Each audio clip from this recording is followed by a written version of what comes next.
Commander Alara watched as Captain Marcus Chen stood perfectly still in the crystalline chamber of the Valthine diplomatic vessel, his hands clasped behind his back in that peculiar human military stance. The violet-skinned ambassador Kirath circled him slowly, her four eyes studying him with the intensity of a scientist examining an unusual specimen. "I do not understand your species, Captain," Kirath said, her voice carrying the melodic resonance typical of her people. "You have proven yourself in combat. You saved my daughter from the scourge attack on Station Prometheus. Yet when she expressed her gratitude in our traditional manner, physical contact, the intertwining of essence, you withdrew." Marcus remained silent, his jaw set firm. Around the chamber, a dozen Valthine observers watched with rapt attention. This was more than simple curiosity. It was a matter of interspecies relations that could affect the fragile alliance between humanity and the Valthine collective. Kirath stopped directly in front of him, tilting her head in that distinctly alien gesture of confusion. "My daughter Zienna is considered the most beautiful of our generation. She is skilled in 17 forms of combat, fluent in 43 languages, and her genetic markers are flawless. She offered you the highest honor our culture can bestow, a joining of minds and bodies, and you refused." The chamber fell into absolute silence. "Why don't you touch my daughter, human?" Kirath's voice carried a note of genuine pain now. "Is she somehow inadequate to your standards?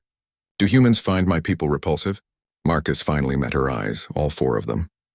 When he spoke, his voice was quiet but carried clearly through the chamber. "She's too pure." A rippling murmur spread through the Valthine observers. Kirath's skin flushed a deeper purple, a sign of confusion among her species. "Too pure?" she repeated. "I do not comprehend. Purity is a virtue among your kind, is it not? We have studied your literature, your histories. Purity is celebrated." Marcus took a slow breath. "Ambassador, may I speak freely? It requires that I explain something about humanity that we don't often discuss with other species." Kirath gestured assent, her head tendrils flowing forward with interest. "Your daughter is 19 solar cycles old, correct?" "Yes, an adult by our standards for 7 cycles now." "By our standards, she's barely an adult.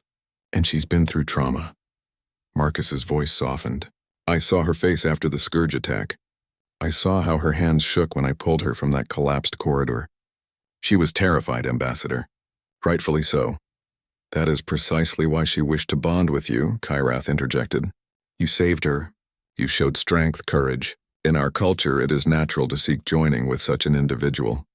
"But that's just it," Marcus said, his voice gaining strength. "She wasn't thinking clearly. She was grateful, yes, maybe even attracted to the idea of safety I represented. But she was also scared, vulnerable, and in shock. And humans—" He paused, choosing his words carefully. "We have a long, dark history of taking advantage of people in vulnerable positions." The chamber erupted in chittering conversations.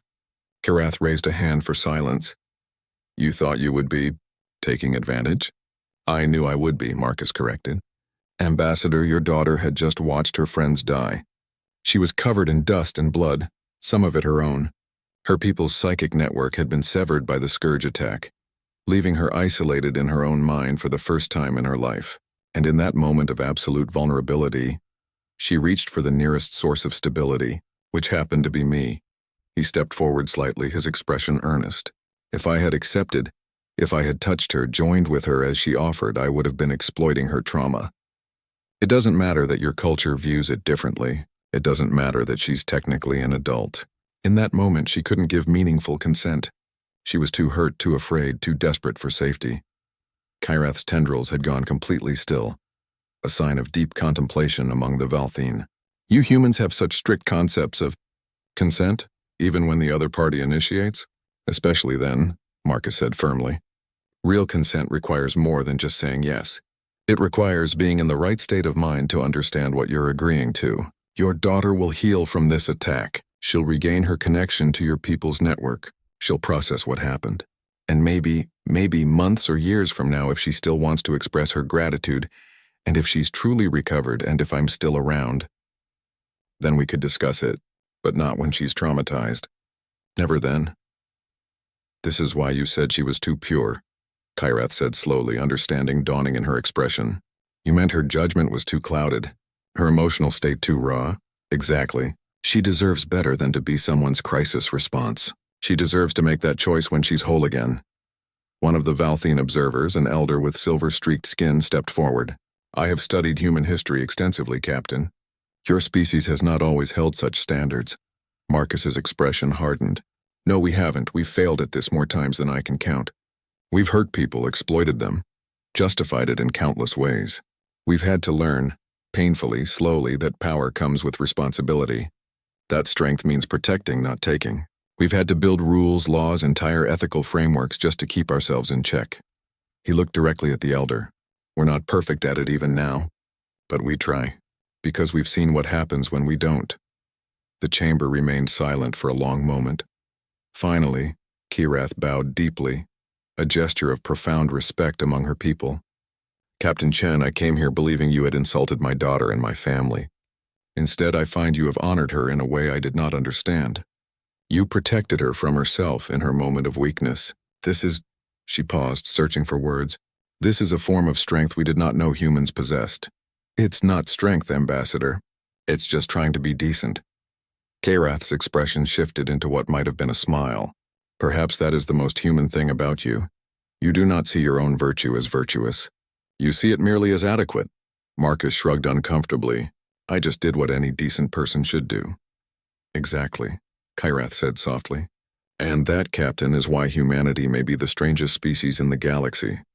You hold yourselves to standards you claim are simple decency, yet they require more wisdom than most species achieve in millennia. She turned to address the chamber. Let it be known.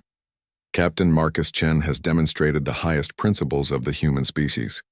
He has shown us that their strength lies not in their weapons or their tactics, but in their ability to restrain themselves when restraint is most difficult. As the observers began to disperse, Kirath approached Marcus one final time. My daughter is recovering well. When she is ready, truly ready, may I tell her what you said here today? Marcus nodded. Of course. And tell her I hope she heals completely. She's brave, Ambassador. She's going to be fine. Because of humans like you, Captain, I believe she will be. As Marcus left the chamber, he didn't feel like a hero. He felt like he'd simply done what needed doing, what should have been obvious. But perhaps that was the most human thing of all, to do the right thing and never quite understand why others found it remarkable.